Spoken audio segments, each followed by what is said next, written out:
So hello and नमस्ते, के छ गाइजहरु? सन्चै र म चाहिँ आज पसलबाट देखि चुन्देबीसम्म मजाले वाक गरेर जान्छु। आज चाहिँ यो मेरो ब्लगको डे 3 हो हैन, आफ्टर 2082 को चाहिँ अब हामी पसल बन्द गर्नतर्फ लाग्छौँ हैन। त्यसपछि चुई हिँड्दै जाने हो कि गाइजहरु, गठाघरदेखि हैन, सक्नुहुन्छ मजाले हिँड्दै जाने हो। अब म देखाउँछु तपाईहरुलाई पनि। अहिले भ्याकेन्सी म चाहिँ अब हिँड्न थालिसकेको छु पसलबाट गठाघर हैन। गठाघरबाट अब हामी चुन्देबीसम्म लाग्छौँ है त। ल स्टे ट्युन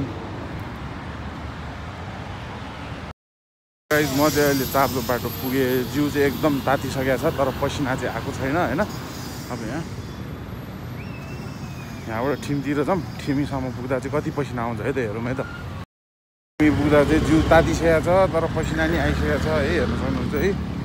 अब बेसी राधेसम्म पुग्दा कस्तो हुन्छ, त्यहाँबाट बिचमा चाहिँ एक रन हान्नुपर्ने हुन्छ अनि म भन्छु है तपाईँहरूले।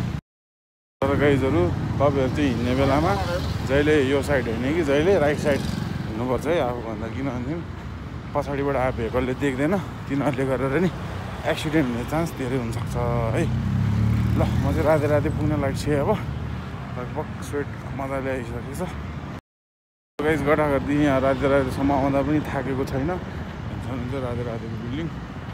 अब म चाहिँ यहाँबाट फुल रनिङ हाल्दै जान्छु है। उता पुलदेखि मजाले हेर्नु होला।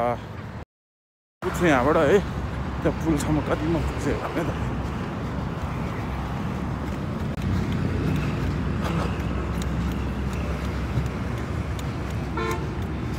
कुद्दैछु गाइज म।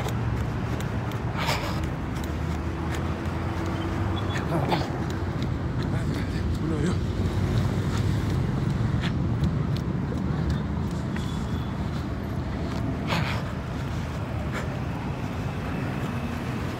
म चाहिँ अब यहाँ सृजनानगरको भित्रबाट सामान लिन जानुपर्ने छ कि, अनि त्यो लिएर चाहिँ म तपाईँहरूलाई फेरि कन्टिन्यू गर्छु है त।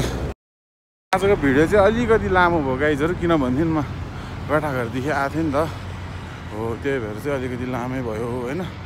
अब म चाहिँ अहिले यो सृजनानगर पुग्ने लाएँ, यहाँ एउटा सामान लिनुपर्ने भयो होइन। त्यही भएर म चाहिँ अब यतैबाट एन्ड गर्छु, अनि तपाईँलाई अब यो सामान लिएपछि फेरि अर्को पार्ट 2 मा भेटौँला है त गाइजहरू। अनि तपाईँहरूले मजाले सब्सक्राइब गरिदिनु पऱ्यो, अनि सेयर पनि गरिदिनु पऱ्यो, यो मेरो भिडियो लाइक पनि गरिदिनु पऱ्यो। अन्त अस्तिभन्दा अलिअलि भ्युज त बढेको छ, यसरी नै माया देखाउनु होला गाइजहरू।